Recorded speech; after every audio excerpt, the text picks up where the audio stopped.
ജീവകാരുണ്യ സാമൂഹ്യ പ്രവർത്തനങ്ങളിൽ കൈത്താങ്ങായി 13 വർഷം പിന്നിടുന്ന ചെറുവത്തൂർ യൂണിറ്റി കൈതക്കോട് നോവ് പാലിയേറ്റീവ് ചാരിറ്റബിൾ ട്രസ്റ്റ് നേതൃത്വത്തിൽ പുതുവർഷത്തിൽ രോഗി ബന്ധു സംഗമം നടത്തും.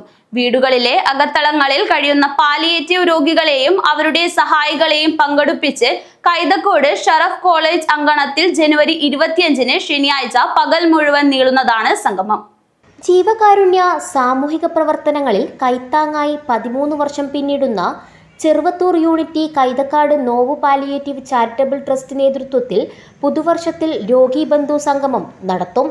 വീടുകളിലെ അകത്തളങ്ങളിൽ കഴിയുന്ന പാലിയേറ്റീവ് രോഗികളെയും അവരുടെ സഹായികളെയും പങ്കെടുപ്പിച്ച് കൈതക്കാട് ഷറഫ് കോളേജ് അങ്കണത്തിൽ ജനുവരി 25-ന് ശനിയാഴ്ച പകൽ മുഴുവൻ നീളുന്നതാണ് സംഗമം. പുതുതലമുറയ്ക്ക് മാതൃകയായി യൂണിറ്റി കൈതക്കാട് ക്ലബ്ബിലെ യുവജനങ്ങൾ മുഖ്യ നേതൃത്വം വഹിച്ചാണ് രോഗി ബന്ധു സംഗമം നടത്തുന്നത്. ചെറുവത്തൂരിലെയും പരിസരത്തെ 5 തദ്ദേശ സ്ഥാപന പരിധിയിലെയും 150 കിടപ്പ് രോഗികൾ ഉൾപ്പെടെ 800-ൽ പരം പേർ സംഗമത്തിൽ പങ്കെടുക്കും. ഇഷ്ടമുള്ളത് പറയാനും രുചിയേറിയത് കഴിക്കാനും സഹജീവികളുമായി സൗഹൃദം പങ്കുവയ്ക്കാനുമായി സൗകര്യമൊരുക്കിയതായി സംഘാടകർ വാർത്താസമ്മേളനത്തിൽ അറിയിച്ചു. 3 പതിറ്റാണ്ട് മുമ്പ് തുടങ്ങിയ ഒരു ക്ലബ്ബാണ്. അതിൻ്റെ കീഴിൽ ജീവകാരുണ്യ പ്രവർത്തനം നടത്തുന്ന ഒരുപാട് മേഖലകൾ, ഗ്രന്ഥാലയം പോലുള്ള സാംസ്കാരിക സംഘടന, അതുപോലെ നോവ് പാലിയേറ്റീവ് എന്ന് പറഞ്ഞാൽ അതിൻ്റെ ഏറ്റവും അത്യുന്നതമായ ഒരു മേഖലയിലാണ് ഇപ്പോൾ പ്രവർത്തിച്ചുകൊണ്ടിരിക്കുന്നത്.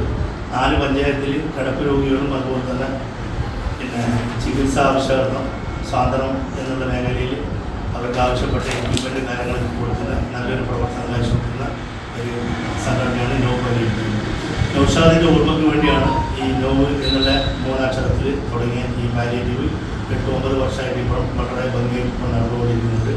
അതിൻ്റെ കിടപ്പ് രോഗികളും അതുപോലെ തന്നെ പാരാപ്ലീജിയ രോഗികളുടെ അരക്കെട്ടിന് താഴെ സ്വാധീനമില്ലാത്തവരൊക്കെ ഒരുമിച്ച് ഒരു വേദിയിൽ കൊണ്ടുവന്നവർക്ക് ഒരു ദിവസം അവർക്ക് സന്തോഷിക്കാനുള്ള ഒരു വകുപ്പാണ് നമ്മൾ ഈ ഷറഫ് കോളേജിൽ കേൾക്കുന്നത്. നമ്മൾ ഈ തീരുമാനം 25-ാം തീയതി പരിപാടി ആവിഷ്കരിച്ചിട്ടുള്ളത്. നോവ് പാലിയേറ്റീവ് ചാരിറ്റബിൾ ട്രസ്റ്റ് നേതൃത്വത്തിൽ ആഴ്ചയിൽ 2 തവണ ഹോം കെയർ നൽകുന്നതിന് 30 വനിതാ വളണ്ടിയർമാരാണ് ഇപ്പോൾ പ്രവർത്തിച്ചു വരുന്നത്. ജനുവരി 25-ന് രാവിലെ 9:30-ന് നടക്കുന്ന രോഗി ബന്ധു സംഗമത്തിൽ ജില്ലാ പോലീസ് മേധാവി ഡി ശില്പ, കാഞ്ഞങ്ങാട് DYSP ബാബു പെരിങ്ങോത്ത്, ചെറുവത്തൂർ ഗ്രാമപഞ്ചായത്ത് പ്രസിഡന്റ് CV പ്രമീള, പ്രമുഖ ജീവകാരുണ്യ പ്രവർത്തകൻ അമർഷാൻ തലശ്ശേരി തുടങ്ങിയവർ പങ്കെടുക്കുന്ന രോഗികൾക്കെല്ലാം സമ്മാനങ്ങൾ നൽകുമെന്നും ഭാരവാഹികൾ അറിയിച്ചു. വാർത്താ സമ്മേളനത്തിൽ EK Majeed master, TKC Abdul Khader Haji, VK Riyas, TKC Jabir, VK Azeez, EK Muhammad Aslam, SV Kareem Haji എന്നിവർ പങ്കെടുത്തു. News bureau, Trikaripur.